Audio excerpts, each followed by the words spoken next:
سلیم صافی صاحب، آپ نے کہا تھا کہ پرویز خٹک صاحب نہیں جائیں گے جہانگیر ترین صاحب کے ساتھ، ان کے تعلقات بہتر نہیں ہیں، خیبر پختونخوا کے ڈائنامکس الگ ہیں، وہ نام بھی تحریک انصاف کا رکھنا چاہتے ہیں، وہ ساری باتیں صحیح ثابت ہو گئی، مگر اب کیا؟ کیونکہ تحریک انصاف بہت زیادہ پاپولر ہے خیبر پختونخوا میں، اگر تحریک انصاف میدان میں ہوگی تو یہ سب مل کے بھی کیا بگاڑ لیں گے اس کا؟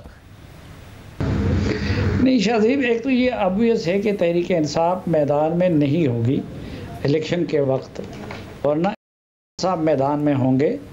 اگر وہ صورتحال ہوتی تو پھر شاید پرویز خٹک صاحب وغیرہ بھی یہ فیصلہ نہ کرتے، اس لیے یہ obvious ہے کہ آپ کو میں آسان مثال دے دیتا ہوں کہ جس طرح MQM پاکستان یہ خیبر پختونخوا کی بن گئی ہے، لیکن MQM پاکستان الطاف حسین سے ڈیٹیچ ہونے کے بعد بھی زیر عتاب تھی، اور 2018 میں ان کا حق PTI کو دلوایا گیا، اسی طرح پھر ان کا اتحاد بالجبر کروایا گیا۔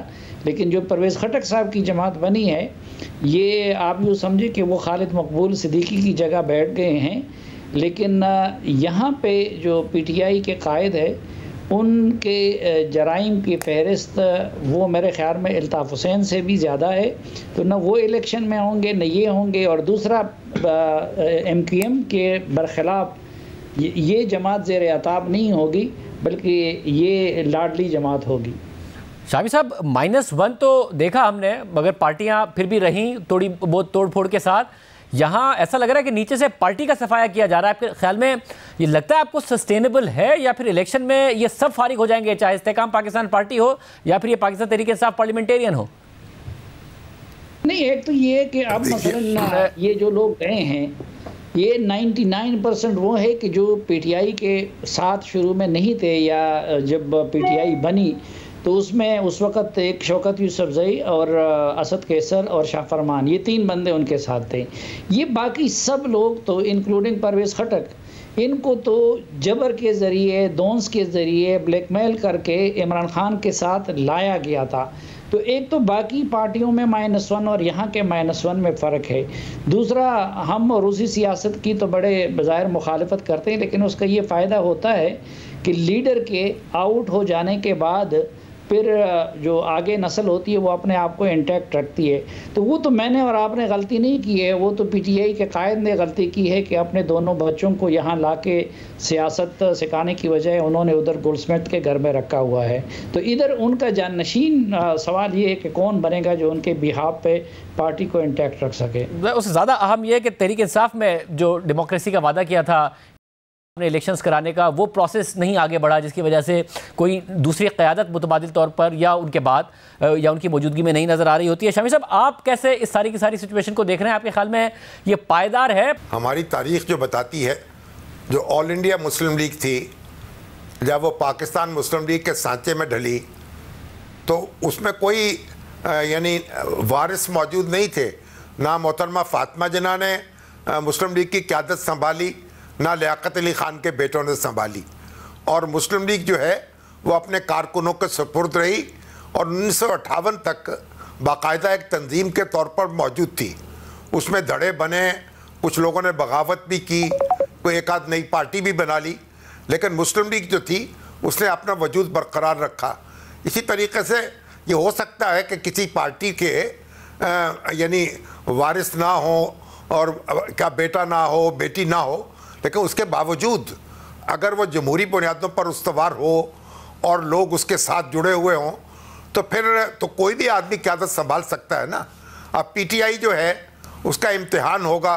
ابھی تو کے وارث تھے وہ شاہ محمود قریشی صاحب تھے، اور وہی وائس چیئرمین ہیں، وہی نمبر 2 کہلاتے تھے، انہی کے بارے میں کہا گیا وہ پارٹی کو لیڈ کریں گے، لیکن ابھی یہ بھی واضح نہیں ہو رہا۔ لیکن بہرحال اگر کسی کے سر پہ ہاتھ رکھ دیں گے تو میرا خیال پارٹی کو وہ لیڈ کرے گا، اور پارٹی انٹیکٹ بھی رہ سکتی ہے۔ بڑے بڑے نام تو چھوڑ جائیں گے لیکن ووٹرز جو ہیں وہ اس کے ساتھ جڑے رہیں گے۔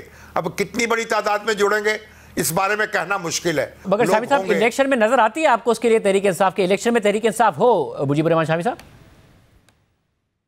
دیکھیے، اگر تو ایک پارٹی کے طور پر تحریک موجود ہوگی، اور اگر اس کے چیئرمین نہیں بھی ہوتے تو کوئی دوسرا چیئرمین موجود ہو، تو پھر تو اس کی اپنی ایک اہمیت ہوگی، اور اس کو نظر انداز نہیں کر سکیں گے.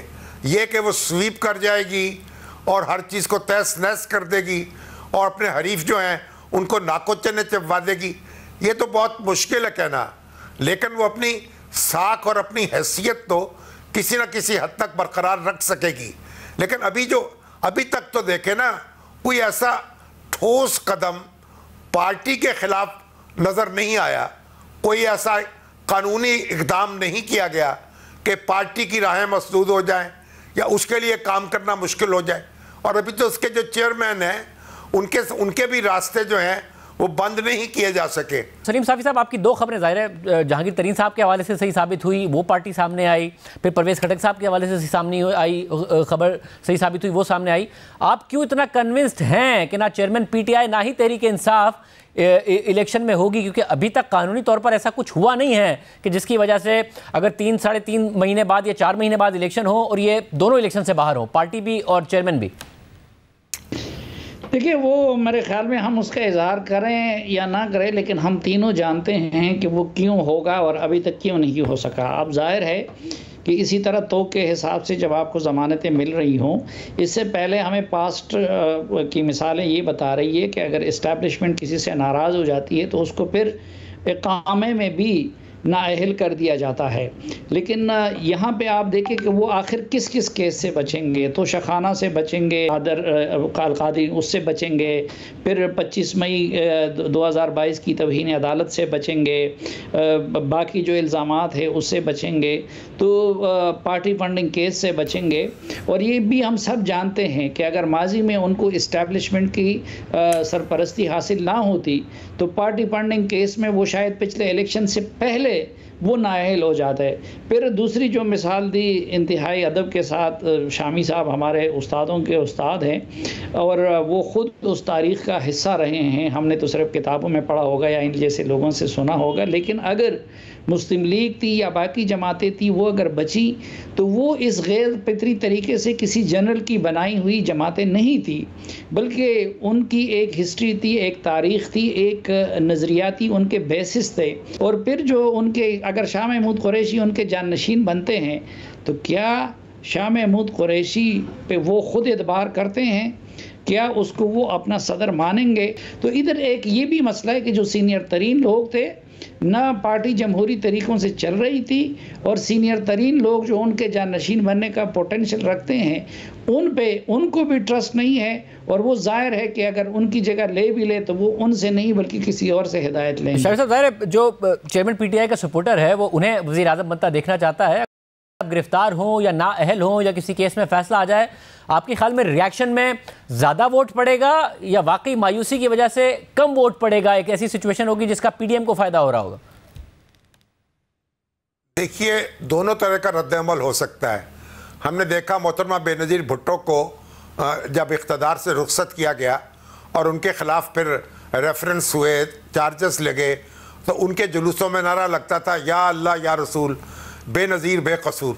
لیکن جب رزلٹ آیا سامنے 97 میں تو جو پیپلز پارٹی کا بہت سا ووٹر جو تھا وہ ووٹ دینے گھر سے نہیں نکلا. یعنی مسلم لیگ نون نے 2/3 اکثریت حاصل کر لی کیونکہ پیپلز پارٹی کا ووٹر بددل ہو چکا تھا. اب اگر یہ نظر آئے کہ آپ نے اقتدار میں آنا نہیں ہے اور مقتدر طاقتیں آپ کے خلاف ہیں اور آپ کسی صورت آپ کو آگے جانے کا راستہ نہیں مل رہا, تو اس میں بددلی بھی پیدا ہو سکتی ہے. ووٹر ووٹ دینے سے اعتراض بھی کر سکتا ہے. یعنی یہ کہ وہ اٹھ کھڑا ہوگا اور میدان میں آ جائے گا. جو سیاسی جماعتیں ہوتی ہیں وہ کوئی گوریلا پارٹیز نہیں ہوتی کہ ابھی تو آپ نے دیکھا تو تجربہ کیا گیا 9 مئی کا, اس میں جو مقابلہ کیا گیا اس کے کیا نقصانات نکلے.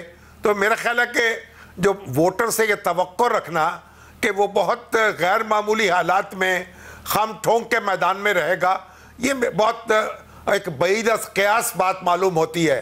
ووٹر جو ہے بددل بھی ہوگا اور ہو سکتا ہے کچھ لوگ جو ہیں وہ میدان میں بھی رہیں, لیکن میں نہیں سمجھتا کہ وہ کوئی فیصلہ کن حیثیت رکھیں گے.